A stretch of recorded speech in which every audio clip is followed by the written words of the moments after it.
Now, people who regularly tune into BBC Two, and there are many, they'll be aware that there is a 60s series on at the moment called The Champions. It was on tonight earlier on about tea time. It's very much of its time, it's flash, well, I suppose it's obvious. And there's talk of telepathic powers all during the whole thing. My next guest stars in the series, and she was one of the sexiest screen goddesses of the 60s, hanging out and working with the likes of Kirk Douglas, Steve McQueen, Warren Beatty, and Omar Sharif, and Sean Rafferty. She's got a very difficult life now. Please welcome Alexandra Bastedo.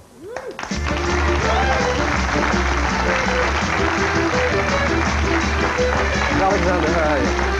How are you? Hello. You look fantastic. Trying hard. Great. No, you look great. I was watching that, The Champions now. Do you watch that now? Sometimes. Do you? Yes, I do. I have my favourite episodes that I particularly keep an eye out for.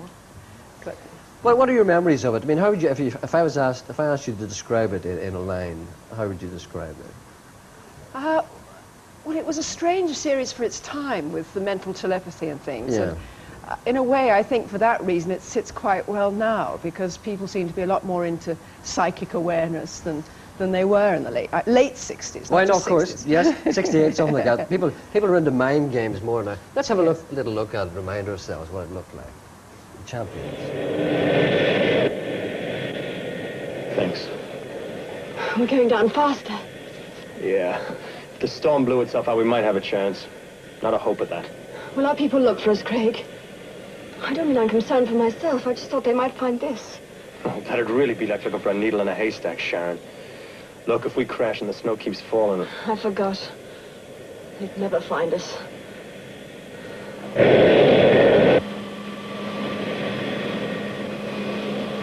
All right, I'm taking us down!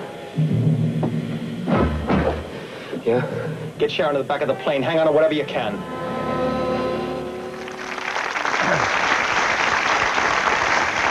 It looks all right, except for the altimeter on the plane, the little dial, you know. It looks like an old alarm clock.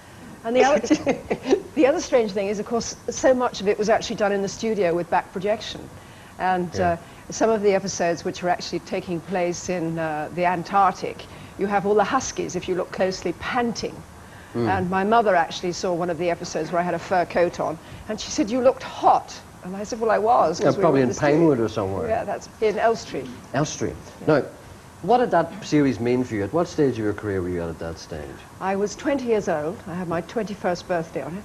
And, of course, it was immediate stardom. It came as a huge shock to the system. You know, opening fates and having 38,000 people there and people crushing you because they wanted your autograph. And it was a strange thing to have had very early on. Yeah. And although I've done other things that have had mass audiences, like I compared Miss World 3 times, that had sort of the instant audience for a week. But the thing about The Champions, with its 30 episodes, which is on its repeats, is that nothing I do ever quite achieves that amount of television time. Well, it's exposure, serious exposure. Now, I look at you and it comes as no surprise to me to realise that around about that time, Patrick Litchfield included you in a list of the most beautiful women in the world. That would turn up a girl's head, wouldn't it?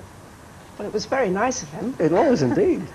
I mean, you were seen in the company of, may I say, I'm not implying anything more, people like Steve McQueen and Warren Beatty and Omar Sharif. Did you go out with any of those, or was it just... Well, I mean, a lot of that was obviously the publicity machine. In terms of Steve McQueen, that actually happened because I went to see him about a job on his film about racing cars. And after the audition, he said, "Let me see you to the elevator." And then he said, "I think it's rather important that I see your personality in more relaxed surroundings." Oh, I must write that down. I remember that one. Right. And I thought, you know, this is the problem being an actress. Do you actually say no, in which case you haven't got the film part, or do you think, maybe he's just serious, you know, maybe he means this? And of course he didn't really, and so... But there's always the idea that, I mean, should anyone say no to Steve McQueen? Well, I mean, very few would, you know. I mean, let's be honest. I think if they knew him, they would have done. Poor chap is now dead. Yeah. But, for instance, when we went to Tramps, the nightclub, he positioned himself in the L of the bar facing out to the restaurant.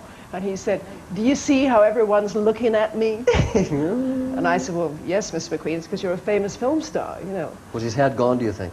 He had had, I know, a very, very rough childhood, and he had all kinds of chips on his shoulder. He was married at the time, and of course he said that famous line, "My wife doesn't understand me."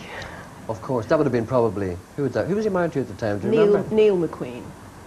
Before he met Ali McGraw. But my dear that's right. Mama had always said to me, never go out with married men. Oh, And she's absolutely right. she's absolutely right. But only after your money. I never did. And what about the other? Now, who was the worst?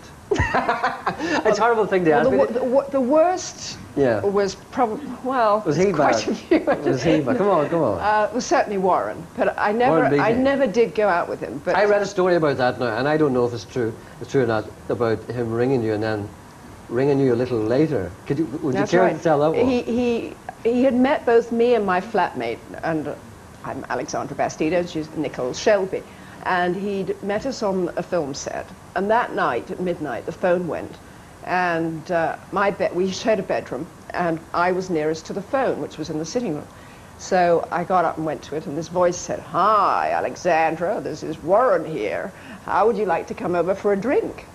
And I said, "Well, I'm awfully sorry, Mr. Beattie, but I'm sound asleep." Went back to bed. 3 o'clock in the morning, the phone goes again. So, still nearest to the bed, so up I get. And this voice goes, "Hi, Nicole, this is Warren here. How would you like..." Anyway, and then, I mean, that story is quite funny on its own, but 2 years ago I went to Los Angeles, and I had lunch with a girlfriend, who shall be nameless. And she said, "There's something I must tell you." She said, "When you stayed with me 10 years ago," she said, "just after you left, the phone rang, and this voice said, 'Hi, is Alexandra there?'" And it was Warren Beattie. Yeah. And she said, "No, I'm awfully sorry, she's just got on a plane to London." So he said, "Well, who are you? And how would you like to come over for a drink?" Obviously a very fussy person, yeah. Dirty brute. And she went. Yeah. Didn't come home She for did go. didn't come home for 3 days. 3 days. 3 days. That's not bad. But you quite liked Omar Sharif, I gather. I did like Omar, and I think what's interesting, because I've seen him since the 2 weeks that I actually spent with him, in the company of my husband and other men, and he is liked both by men and women. I mean, he is a very interesting person. The only problem with actually being his lady, which I was for that short period, is that you would be with him, and all the time ladies would come up and stuff their phone numbers in his pocket. Instead of saying no thank you, he'd actually say, "Oh, thank you very much," you know. Oh, really? And eventually that really got too much. I'll get back to you later. I mean, very charming, but not exclusive. I think that's the problem. You have a different life now. You left all that behind you. And this book, Beware of Dobermans, Donkeys and Ducks, explains that life in a way. Can I ask you if you went down the Bridget Bardot road in the way that she has devoted her life to animals? It sort of grows. I mean, in that, you'll see from the book, when I started writing the book, I had 2 animals, and now I have 100, except I just took on 3 yesterday, so it's probably 103 now. And when you hear about birds or dogs or cats or geese or whatever, needing homes, donkeys too, obviously, it's very difficult to say no. And so it does grow, and if I can't personally cope with them, then I hand them on to my friends who can in the various rescue societies. But in a way, you didn't go down the Bridget Bardot or the Doris Day route because you're happily married to a nice man and you're living in a nice place with loads of animals. Yes, I am. And you're happy. Very happy. And the book could have been called Actors and Other Animals, actually. Okay, part 2 is Actors and Other Animals. Thank you very much, Alexandra Bastedo. Thank you very much. Thank you.